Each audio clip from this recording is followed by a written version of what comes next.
Guys, last এপিসোডে আমরা দেখেছি জিয়ানে টাকার কমতি দূর করার জন্য স্পিড অফ এলেক্সার বানিয়ে অকশনে বিক্রি করে। তারপর আমরা দেখি যে তার ফাদার ওটা কিনে নেয়। এখন এই এপিসোডে আমাদেরকে দেখায় যে জিয়ানের টাকার কমতি দূর হয়ে গেছে, কিন্তু তার চাচা এত দামি ডিল করার জন্য তার বাবার সাথে ঝগড়া করছিল। জিহান তাদের বলে, আমি আমার ছেলের লেভেল বাড়ানোর জন্য সবকিছু করতে রাজি এবং কি আমার সম্পত্তি পর্যন্ত বিক্রি করে দিতে রাজি। এদের কথা জিয়ান শুনে নেয়। তারপর সে তার বাবার সাথে দেখা করতে যায়। জিয়ান ইমোশনাল হয়ে ওনাকে জড়িয়ে ধরে অনেক কান্না করে আর বলে, আমি খুব তাড়াতাড়ি আমার লেভেল বাড়িয়ে 3 বছর পরের ম্যাচ অবশ্যই জিতবো। এটা শুনে জিহান অনেক খুশি হয়ে যায় আর তাকে স্পিড অফ এলেক্সার দেয়। তারপর জিয়ান আজ রাতেই লেভেল বাড়ানোর ডিসাইড করে, কিন্তু তার টিচার তাকে তাড়াহুড়ো করতে মানা করে, কারণ তাড়াহুড়ায় তার শরীরে খারাপ ইফেক্ট পড়তে পারে। সে তার ট্রেনিং খুব মনোযোগ দিয়ে করতে শুরু করে। তারপর ভ্যাকুয়াম পামার ফায়ার ব্লোয়িং টেকনিকে সে অনেক এক্সপার্ট হয়ে যায়। এটা দেখে তার মাস্টার তার প্রতি ইমপ্রেস হয়ে যায়, কারণ সে তার আশা থেকেও অনেক আগে যাচ্ছিল, মানে অনেক ভালো পারফর্ম করছিল। জিয়ানের মন লেভেল 7-এ যেতে ইচ্ছে করছিল। মাস্টার বলে, ওখান পর্যন্ত যেতে হলে তোমার 1 বছর পর্যন্ত সময় লেগে যাবে, কিন্তু জিয়ানের 2 মাসের ভিতরে লেভেল 7-এ উঠতে হবে, কারণ 2 মাস পর ওর শহরে কামিন অফ সিরোমনি আছে, যার ভিতরে তাকে পারফর্ম করতে হবে। অন্যদিকে আমাদের নালান নিয়ন্ত্রণকে দেখায় যে এখন সে পর্বতের উপর মেডিটেশন করছে আর 3 বছর পর হওয়ার ম্যাচের সম্পর্কে চিন্তা করছে। অপরদিকে জিয়ান 1 মাস ধরে প্র্যাকটিস করছে। তার পরের দিন তার সিস্টার দেখা করতে আসে। তারপর তারা দুইজন ওই টাওয়ারের কাছে যায় আর তাদের লেভেল চেক করে। প্রথমে জিজোনিয়া তার লেভেল চেক করে আর তার লেভেল 9 বের হয়ে আসে।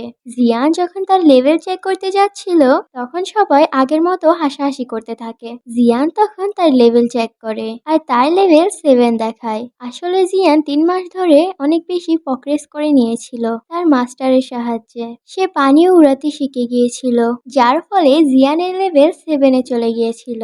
জিয়ান বেকিং পাম্প আর ফায়ার প্রোডিউসে অনেক বেশি এক্সপার্ট হয়ে গিয়েছিল। এটি দেখে সবাই অনেক অবাক হয়ে যায় এবং তার সুনাম করে। এখানে একটি মেয়ে ছিল যার নাম জিমাই ছিল।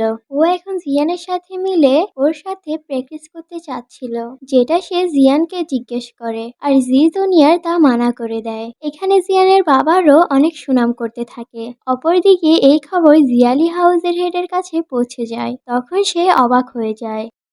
তার ছেলে তখন এভের হাসি দিয়ে একটি প্ল্যান বলে, 1 মাস পর যে অনুষ্ঠানটি হবে সেখানে আমরা যাব এবং জিয়ানের দুর্বল জায়গা খুঁজে ফেলবো। তখন জিয়ানকে সহজেই হারিয়ে দিতে পারবো। তারপর 1 মাস পর ওই অনুষ্ঠানটি শুরু হয়। জিয়ানকে রিং এ আসতে বলে আর অ্যানাউন্সমেন্ট করে যে যার লেভেল 9 বা তার চেয়ে কম সে জিয়ানের সাথে চ্যালেঞ্জ করতে পারে। তখন জিলিন সামনে আসে। এটি সেই ছেলে যে জিয়ানকে ছোট থেকেই বিরক্ত করে আসছে। তখন দুজনের মধ্যে ফাইট শুরু হয়। প্রথমে জিয়ান কিছুই করে না। জিলিং যখন মারতে আসে তো জিয়ান ফায়ার ব্লোয়িং ইউজ করে জিলিংকে একবারেই হারিয়ে দেয়। জিলিং এর অনেক রাগ উঠে, কারণ সে লেভেল 8 হওয়ার সত্ত্বেও লেভেল 7 এর কাছে হেরে যাচ্ছে। এই ম্যাচে জিয়ান তার ফুল স্ট্রেন্থ দিয়েছিল, যার কারণে স্পিড অফ এলেক্সারের ইফেক্ট শুরু হয়। এই কারণেই ম্যাচের ভিতরে তার লেভেল বেড়ে 8-এ চলে আসে। এটা দেখে জিলিং রাগান্বিত হয়ে জিয়ানের পিছন থেকে অ্যাটাক করে। তখন জিয়ান ফায়ার ব্লোয়িং আর বেকিং পাম্প টেকনিক একসাথে ইউজ করে তাকে অনেক দূরে ফেলে দেয়, যার কারণে সে আহত হয়ে যায়। সেখানে জিয়াওলিও উপস্থিত ছিল এবং তার ইভেল প্ল্যানের পরিচয় দেয় আর লুকিয়ে জিলিংকে একটা হাইলি কাল্টিভেট মেডিসিন দেয়, যার কারণে সে অনেক শক্তিশালী হয়ে যায়। এটা দেখে সবাই বুঝে যায় যে এ এমন একটি ওষুধ নিয়েছে যেটা ওদের শহরে ব্যান করা হয়েছে। পাশের দুজন তাকে বাধা দেওয়ার চেষ্টা করে, কিন্তু সে ফাইটার অনেক রেগে ছিল, তাই সোজা জিয়ানকে মারতে চলে যায়। জিয়ান ভয় না পেয়ে তাকে কাউন্টার অ্যাটাক করে সেই ফাইটারের হাড্ডিকুটি ভেঙে দেয়। তখন সে ম্যাচ স্টপ করে দেয় এবং সে ফাইটারের ফাদার সেখানে চলে আসে আর তার ছেলেকে চেক করে। তার ছেলের এক হাত মারাত্মকভাবে ভেঙে যায় আর জিয়ানকে বলে, তুমি অনেক অহংকারী। তখন সেখানে জি ক্ল্যানের সৈন্য আসে আর বলে, এটা তোমার ছেলের ভুল যে ব্যান করা মেডিসিন খেয়েছে। তারপর ওই ফাইটারকে 3 মাসের জেল দেয় আর জিয়ান উইন হয়ে যায়। সেখানে ইয়াওফিও ছিল, যে জিয়ানকে দেখে ইমপ্রেস হয়ে যায়। তারপর সবাই নিজ নিজ ক্ল্যানে ফিরে যায়। জিয়ালি অনেক রেগে যায় এবং বলে, ১ বছরে লেভেল 8-এ যাওয়া মানুষ এই প্রথম দেখলাম।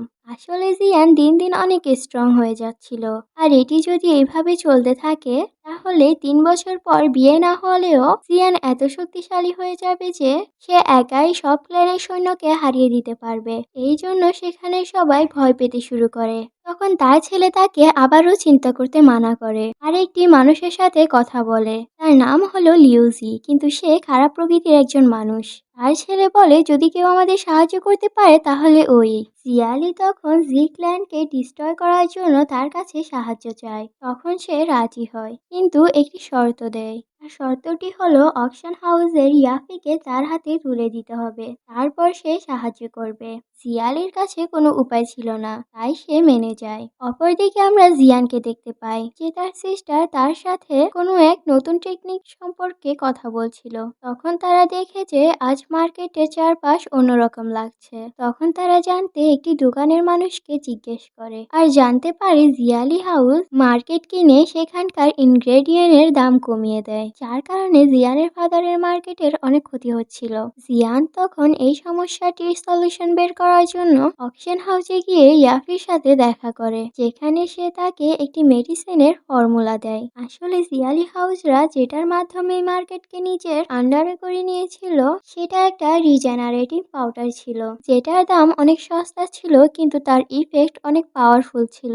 এই জন্য জিয়ান পরিচয় গোপন করে রিজেনারেটিং পাউডারের থেকেও বেশি পাওয়ারফুল ফর্মুলা নিয়ে এসেছিল, কারণ এই মেডিসিন বানানোর জন্য ইনগ্রেডিয়েন্ট এখান থেকেই নিতে পারবে এবং জি ক্ল্যান আগের মতো পাওয়ারফুল হয়ে যাবে। তখন ইয়াফি এই মেডিসিন বানানোর জন্য ইনগ্রেডিয়েন্ট দিতে মানা করে, কারণ সে জিয়ালির সাথে কোনো রকম শত্রুতা করতে চায় না। তারা কথা বলছিল তখনই সেখানে কয়েকজন সৈন্য এসে ওদের উপর হামলা করে। তখনই জিয়ান ভ্যাকুয়াম পাম্প টেকনিক ইউজ করে তাদেরকে একবারেই হারিয়ে দেয়। তখন ইয়াফি জিজ্ঞেস করে, তোমাদের এখানে কে পাঠিয়েছে এবং কেন পাঠিয়েছে? তখন সে বলে, আমাদের লিয়াউজি পাঠিয়েছে তোমাকে কিডন্যাপ করার জন্য, যাতে করে সে তোমার সাথে খারাপ কিছু করতে পারে। এটা শুনে ইয়াফি অনেক রেগে যায় এবং সেই সাথে সৈন্যদের থাপ্পড় মেরে মেরে তাদের ওখান থেকে তাড়িয়ে দেয় আর জিয়ানকে ধন্যবাদ দেয়। ইয়াফি অনেক ইমপ্রেস হয়ে যায় আর তাকে সব ইনগ্রেডিয়েন্ট দিয়ে দেয়। তখন জিয়ান বলে, এইসব ইনগ্রেডিয়েন্ট জিয়াও ক্ল্যানকে দিয়ে দাও। তখন ইয়াফি বলে, জি ক্ল্যানের সাথে তোমার কি সম্পর্ক আর তুমি কে?